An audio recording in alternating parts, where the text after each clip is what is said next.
Okay, welcome back. So we're about to have the last session of speakers. We've got 4 speakers to go. And our next speaker is from Team Jim. It's Anna Tanvir, who is originally from Pakistan. And she studied lighting design in Politecnico di Milano, so Italian. And has a topic entitled Big Questions, Little Answers, Lighting for Autistic People. So please welcome Anna.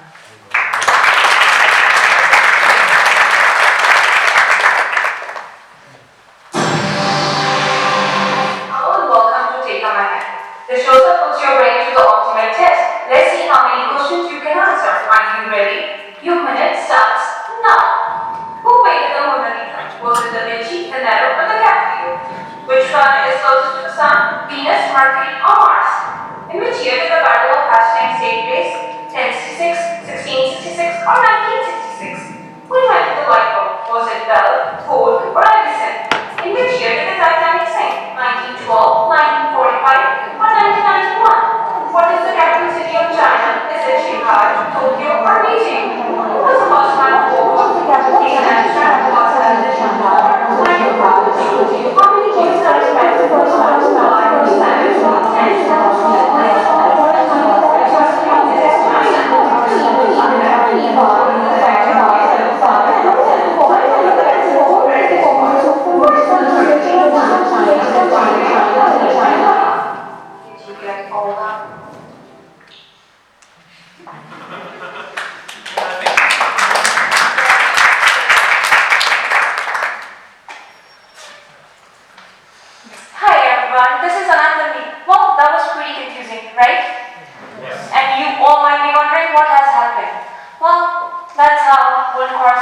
to autistic people. Sometimes autistic people get too much of information, but by taking a minute, you can give them the processing time they need, understand autism, the person on spectrum, and the change that you can make. Let's take a moment and question ourselves.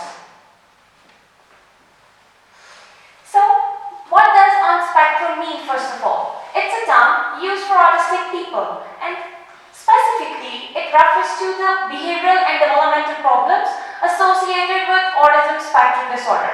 It means that a child's communication, play, and social skills are affected in some way. But quiz that I've shown you earlier is not the daily problem, whereas spectrum happens all the time.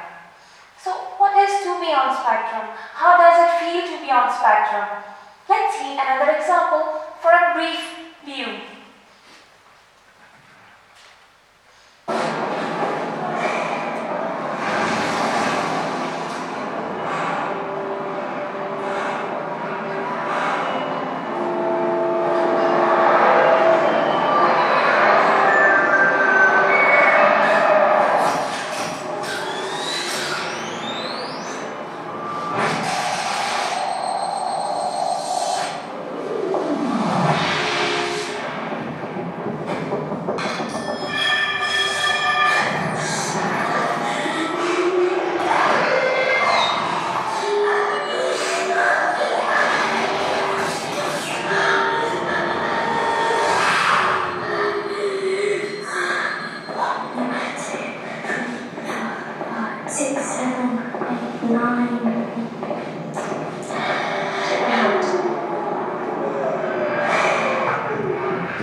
I'm autistic, and I just get too much information. Well, that's how your life could be if you were on spectrum. There are many problems that they cannot handle, but the two intolerable are light and sound. Sound that not only comes from the other objects, but their specific, annoying, buzzing noise that comes from the fixtures that we cannot hear, but they can. And we did not do anything about it because we did not know. But now, we can find solutions to their daily lives? Well, according to World Health Organization, 1 in 59 children have autism spectrum disorder, and it's incredibly increasing day by day. Reason behind is the identification, labeling, societal understanding has improved. How big is the question? That is not decreasing but increasing. It's not a disease, nor it's just a problem, and they need our attention. Well, this is our past, present, and future. Einstein, Newton, Darwin, Bill Gates, Michelangelo, Thomas Jefferson, Andy Hall, Steve Jobs, and Benjamin. They were all on spectrum. Did you know that? Well, they were all known for their unparalleled level of brilliance, and whereas they have been troubled throughout their life. Otherwise, they could have done much more for this whole world. You cannot even think that what they are capable of. Their genius level skills in several areas and the ways, and they see things and analyze things in a way that are just remarkable, and ways that you cannot even become to understand. Those were the brilliant aspects, but every gift comes with a price to pay. We might be losing so many more Newtons, as they have been discouraged by the society and its developing environment.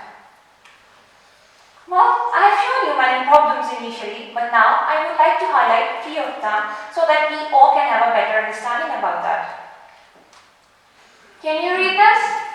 Can you? Hopefully not clear as this one. Can you? Well, the previous slide is not really put very well, and we have a difficulty in reading it. And as a designers, we have been taught to make the presentation readable and attractive for the audience. Then why autism is not an audience? They cannot tolerate too much color, light, contrast, space pollution, noise, and glare. Well, the same applies to the spectrum, but on a bigger scale. Let's see how. It's a beautiful restaurant, and we can have dinner here. But did we ever wonder how this place would look to the people on spectrum? Have you? No. Let's see then. That's how they perceive it. Would we be comfortable if we are actually in that place? Would we be? No, I don't think so. Then what about them? But yes, now we are much comfortable here and can have a very fine, formal, healthy dinner together. It's not about dimming, it's about getting the perfect contrast and eliminating spill light and glare. But this is what has happened in the past and being developed. These are the multi-sensory rooms developed for autistic people, and they're making these places just by adding too much color, light, and texture, and making unkind places like these ones. And these are made to encourage them to socialize and interact with the world. Trust me, I have interviewed so many people on spectrum and showed them these photographs and asked them about their point of views. They said, you need to understand our situation. We are hypersensitive people. How can we tolerate such places? We will collapse. Just by looking at these pictures, it gives them headache, tension, anxiety, and they have no control over it. They said, in order to survive in this world, we need to compromise. But my question is, why do they have to compromise? Why we, designers, cannot provide them the comfort they need? Problem is, they're caught in a chaotic world where there is no escape. Well, but their creative, brilliant mind have developed such personalized spaces for themselves, which have no accessories and a very friendly relation with natural light. This is what they want from us for them.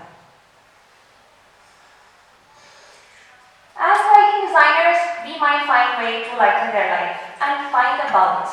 After all, it's all about light that suits us emotionally and physically.